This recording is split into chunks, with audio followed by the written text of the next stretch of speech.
Alright guys, and welcome to another video. So Zul'Aman is now live on the PTR, which means it will likely be on live servers within a few weeks. I've been watching a few streamers do Zul'Aman, and I've done Zul'Aman a couple of times myself, and many people are complaining about how easy it is.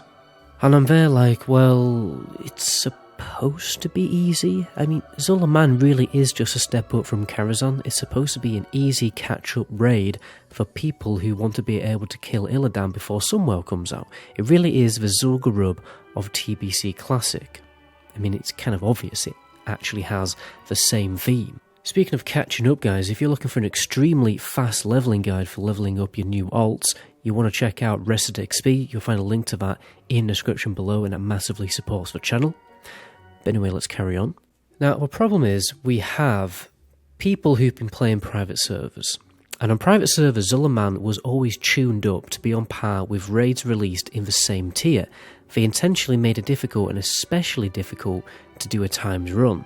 And this was a fun idea, and I imagine playing buffed Zul'Aman must have been quite fun. But the private server community, was largely a hardcore elitist community of die-hard fans who've played the expansion over and over again on multiple different servers. Whereas classic TBC has a big variety of different players on different skill levels. A buffed Zul'Aman on live servers just wouldn't be a good fit. The majority of players would just complain about how difficult the raid is, even though it's supposed to be a poggable catch-up raid. It's also why you can do Zul'Aman twice a week, by the way, in the same raid lockout, because the raid lockout is actually only 3 days, as opposed to the typical 7 days.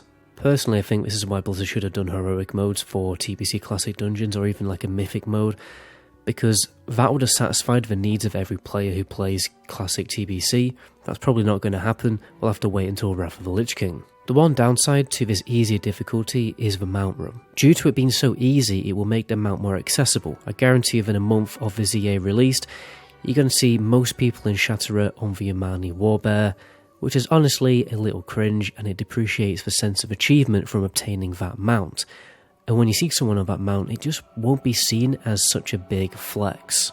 And because most people are going to end up with this mount, there probably won't be much value in selling mount run boosts to people. Maybe in the early days you'll see mount boost runs from guilds, but I don't think they will last long, because most people just end up with the mount. Only impatient people are going to, bother buying these boost runs. Plus the mount will depreciate in value pretty quickly when it comes to GDKP runs. Overall I think it'd be quite lucrative early days, but it's going to depreciate very quickly in value. I'll actually give you a quick example of how easy the time run is. So Sarth was talking about this recently on his stream. He got the time run done, even though he wiped 7 times and none of his group had any experience of doing the raid before, or at least they didn't on private servers. People have actually been completing it with 25 minutes left on the clock. I honestly think they should reduce the timer on the time run to make it a little bit more difficult, because that'll keep the more hardcore players, with something to do, something challenging to do in this raid, and something to keep them busy as well until Sunwell. Plus, again, it will make seeing someone on the mount in Shatterer that more impactful. The one thing we also haven't talked about is how all the PTR testing was fairly unrealistic testing, if we're going to be honest, because you can buy all of your best in slot tier 6 pieces from the PTR vendors, and this was a little confusing to me.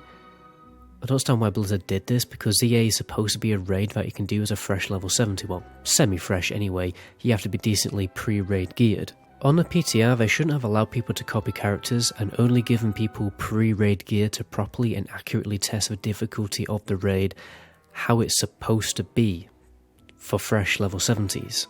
I mean, how can you actually accurately test the raid that is meant for fresh level 70s when you give everyone tier 6 gear? To me, it doesn't really make sense. So maybe the raid will actually end up too difficult, or at least a decent challenge for fresh 70s, even with some good geared people in the group. I think the best way to enjoy this raid will actually to just raid it on a full team of alts in your guild, rather than getting boosted by tier 6 geared people. But overall guys, it is a really fun raid. It's going to be, something casual to do between all of your raid nights with mostly pugs. I mean, this is just the pug raid. I mean, guilds will do this raid, but it's going to be a pug raid.